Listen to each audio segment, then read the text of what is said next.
بھائی بچے اسکول جاتے نہیں ہیں اور پیپر دے دیتے ہیں, فیس جمع کرا کے پیپر دے دیتے ہیں, تو ٹھیک ہے, وہ پیپر مقصد ہے نا. اگر آپ گھر میں بیٹھ کے تیاری کرو تو زیادہ اچھی ہوتی ہے. جو گھر میں پڑھے ہیں اسکول جائے بغیر, وہ تربیت بھی اچھی ہوتی ہے ان کی اور پڑھائی بھی اچھی ہوتی ہے.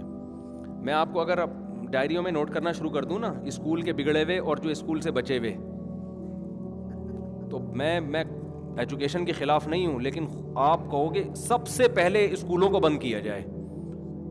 اتنا بگاڑ رہے ہیں اسکول بچوں کو, اتنا بگاڑ رہے ہیں, اور پیسے دے کے بگاڑ رہے ہیں. اچھا, جتنی اسکول کی فیس زیادہ ہوگی نا, بچے کے بگڑنے کا ریشو اتنا ہی زیادہ ہے.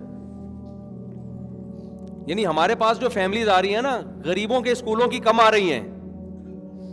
وہ ماں باپ جنہوں نے 2-2 لاکھ روپے, 1-1 لاکھ روپے اپنے بچوں کی فیسیں دی ہیں نا, ان کے بچے بگڑے بھی لاکھ کے حساب سے ہیں. پھر وہ خون کے آنسو رو رہے ہوتے ہیں, یار 6 مہینے میں 4 لاکھ 6 لاکھ روپے اڑا دیے, اور یہ تو ہمیں ہی نہیں مانتا. یہ کوئی پی رہا ہے, کوئی نشہ کر رہا ہے, کوئی لڑکیوں کے چکر میں, کوئی لڑکوں کے چکر میں, اور کوئی لڑکی گھروں سے بھاگ رہی ہے. جتنا آپ کی ایجوکیشن پہ خرچہ زیادہ ہو رہا ہے نا اس زمانے میں, تو بگڑنے کا بھی پاورفل بگڑ رہا ہے بچہ ماشاء اللہ. ایسے ایسے ہاتھ, میں تو اس لیے اس پہ بولتا نہیں ہوں کہ پھر اسکول والے میرے خلاف ہو جائیں گے کہ ہمارا دھندا بند کر رہا ہے یہ. تو ہم ایجوکیشن کے خلاف تھوڑی ہیں بھائی. اب میرا بھانجے ہے نا رافع واسے, جو اکثر نظر آتے ہیں, ان کے ابا نے سب سے اچھا کام یہ کہ ان کو اسکول بھیجا ہی نہیں.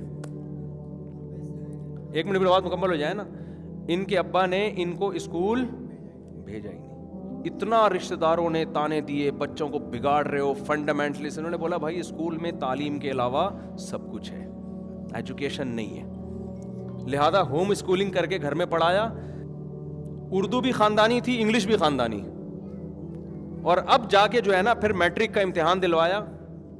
پھر اب کراچی یونیورسٹی میں ایک انجینئر بن رہا ہے اور ایک جامعۃ الرشید میں عالم بن رہا ہے. اور تربیت ایسی ہوئی ہے کہ ماشاءاللہ نے سمجھدار ہیں. جو بگڑنے والے جو ہوتے ہیں نا بچے, جو اسکولوں میں جا کے بگڑ رہے ہوتے ہیں, وہ بھی سیٹ اپ نہیں ہے. تو تمیز کے ماشاءاللہ حساب کتاب چل رہا ہے, اور یونیورسٹی میں بھی جا رہے ہیں. اب اتنے ایک تربیت کے بعد یونیورسٹی میں پھر خراب ہونے کا خطرہ ذرا کم ہوتا ہے. ورنہ میرے بھائی جو یونیورسٹیوں کے حالات آ رہے ہیں نا, سٹے لگا رہی ہیں لڑکیاں کیا کر رہی ہیں, سٹے. اور ابھی یہ ریشو بڑھے گا, سٹوں سے بات آگے جائے گی. چرس, ہیروئن, پروفیسر صاحب ہیروئن پی کے آ رہے ہیں. صحیح ہے نا. ایکچولی کیونکہ اب تک تو مذہب کا عنصر زیادہ تھا تو لوگ ان چیزوں سے بچے ہوئے تھے. یونیورسٹی میں مذہب تو ہے ہی نہیں نا, ختم ہو رہا ہے مذہب آہستہ آہستہ. وہ تو کیونکہ ہم سارا کلچر گوروں سے لے رہے ہیں نا, تو گورے تو سٹے لگاتے ہیں. گوروں میں تو, یورپ میں تو بعض ایسے کنٹری ہیں جہاں سٹا حلال ہے, وہ تو کہہ رہے ہیں جس نے پینا ہے ادھر آگے پیو بھائی. کیونکہ وہ اتنا لوگ اس میں مبتلا ہوئے ہیں کہ وہ لیگل کر دیا انہوں نے کہا یار لیگل کر کے بھی پینا ہے, تو لیگل میں تھوڑا کنٹرول ہو جاتا ہے کہ اتنا ایک وقت میں اتنی پڑیا ہے, زیادہ پینی ہو تو الگ سے پرمیشن لینی پڑے گی آپ کو. تو انہوں نے اس طرح کر کے نا اس کو مینیج کیا ہے. تو جو حالات چل رہے ہیں نا وہ تو بہت ہی ڈینجرس ہیں. اب اسکولوں میں جو بچے اچھے ہیں نا, وہ ماں باپ کی محنت سے اچھے ہیں, وہ اسکول کی محنت سے بالکل بھی اچھے نہیں ہیں. آپ کہہ سکتے ہو ٹیچر تو ان کو غلط نہیں پڑھاتا, بھائی ماحول ان کو بڑا برا مل رہا ہے. جو انوائرمنٹ ہے نا بہت خراب ہے. بچہ بچوں میں بگڑتا ہے, بچہ صرف اپنے بہن بھائیوں میں سدھرتا ہے, کہیں بھی باہر دوستیاں لگائے گا بگڑے گا. تو بہن بھائی تو ہو نہیں رہے, 2 بچوں سے زیادہ ہوتے ہی نہیں آج کل, تو بہن بھائی تو مل نہیں رہے اس کو, تو پھر باہر دوستیاں, پھر اسکول میں دوستیاں, اس کی تنہائی دور کرنے کے لیے پھر بہت سارے حساب, پھر کو ایجوکیشن ہے. تو ایسے لوگ رو رہے ہیں. ایک خاتون نے مجھے آ کے بتایا کہ میں اپنی بچی کو میں نے اتنے مہنگے اسکول میں پڑھایا ہے, اور وہ بچی اتنی بدتمیز بن گئی ہے, اس کے بوائے فرینڈ ہے, نشہ کر رہی ہے.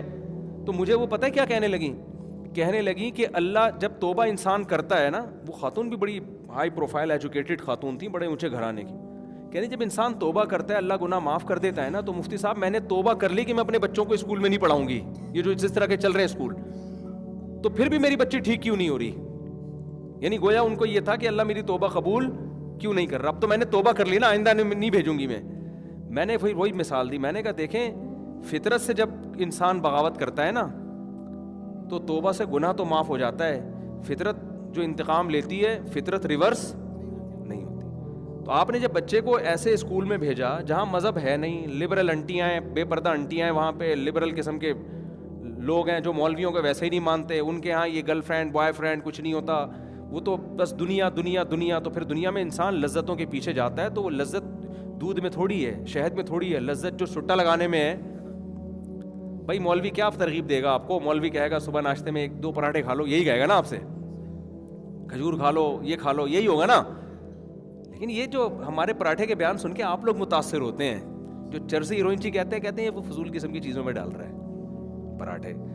جو مزہ سٹے میں ہے، جو شراب میں ہے، وہ ان چیزوں میں تھوڑی ہے، وہ تو ہمیں آ رہا ہے، ہم اس کے عادی نہیں ہیں اللہ کے فضل سے. تو پھر جب انسان خواہشات نفسانیہ کا غلام بنتا ہے تو سب سے پہلے ڈپریشن آتی ہے، اسٹریس آتی ہے. اسٹریس کو ختم کیسے کرے گا؟ ہمیں تو اللہ نے بتایا کہ جب ٹینشن میں ہو تو 2 رکعت پڑھ کے اللہ سے دعا مانگو، ٹینشن ختم. ان کو اللہ سے وحشت اتنی ہوتی ہے، نہ 2 رکعت پڑھی جاتی ہے، نہ اللہ سے دعا مانگی جاتی ہے. ان کو تو اس سے ٹینشن کم ہونے کے بجائے بڑھتی ہے. تو پھر نتیجہ سٹا ہی ہے کہ غم بھلاؤ کسی طریقے سے، پی کے سو جاؤ یا بہکنا شروع کر دو. تو وہ خاتون اتنی بیچاری پریشان، اب پرانا واقعہ ہو گیا، اس کسی کو پتہ نہیں چلے گا یا اس خاتون کو پتہ چلے گا کہ میں ان کی بات کر رہا ہوں. تو اتنی ٹینشن میں نے کہا بھائی دیکھیں، فطرت نے جو، ان کو تو میں نے نہیں کہا کیونکہ وہ بیچاری اور غمزدہ ہو جاتی، فطرت انتقام لیتی ہے تو وہ اس کے سائیڈ ایفیکٹ بہرحال ظاہر ہو. میں نے کہا اب جو غلطی ہونی تھی ہو گئی، اب آپ اس بچی کو، اب تو بچی کو نکال بھی نہیں سکتے نا، بچی کہے گی میں جاؤں گی، آپ کون ہوتی مجھے روکنے والی. تو میں نے کہا اب یہی ہے کہ دعا کریں اور آئندہ کوئی بچے ہوں، اچھا بہن بھائی زیادہ ہوں نا تو وہ بھی کنٹرول کر لیتے ہیں. اب یہ بڑے گھروں میں 2 بچوں سے کنٹرولنگ پاور بھی ختم ہو گئی، ساری ذمہ داری ماں باپ پہ ہوتی ہے. ہمیں تو یاد ہے ہمارے ماشاءاللہ مجھ سے 3 بڑے اوپر تھے اور 3 نیچے مجھ سے چھوٹے. تو ابا کے ساتھ میں الگ کنٹرول کر رہا ہوتا تھا اور ہمارے اوپر 3 بڑے ہمیں کنٹرول کر رہے ہوتے تھے، بھائی بھی بہنیں بھی. ابا آفس گئے ہیں تو بھائیوں کا روب ہے، بھائی نہیں ہے تو ابا کا روب ہے. تو اس سے ہی انسان کنٹرول میں ہوتا ہے. اب ایک آدھ بچہ ہے تو ساری ذمہ داری کس پر ہے؟ ماں باپ پر ہے. وہ کنٹرول بھی نہیں کر پا رہے ہوتے. اب اسی بچی کے کئی بہن بھائی ہوتے تو وہ بھائی بھی تو آنکھیں دکھاتے نا کہ تو کر کیا رہی ہے بھائی. میں سمجھا پا رہا ہوں اپنی بات. لیکن تربیت نا کہ 2 بچے ہوں گے، تمیز کی تربیت ہوگی تو اور یہ تمیز کی تربیت. اب آپ دیکھ لو جتنے گھروں کے بگڑنے کے حالات ہیں یہ 2 بچے ہی والے ہیں، جن کے 1 سے زیادہ نہ ہو، 2 سے زیادہ نہ ہو، تاکہ تمیز کے انسان کے بچے بنے، وہی بگڑ رہے ہیں.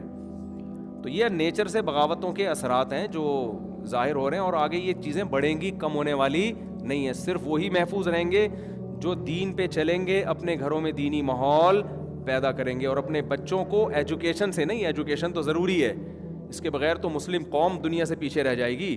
ایجوکیشن کی تو جو آپ کی نظر میں ویلیو ہے نا، اس سے ہم 10 گنا زیادہ کے قائل ہیں.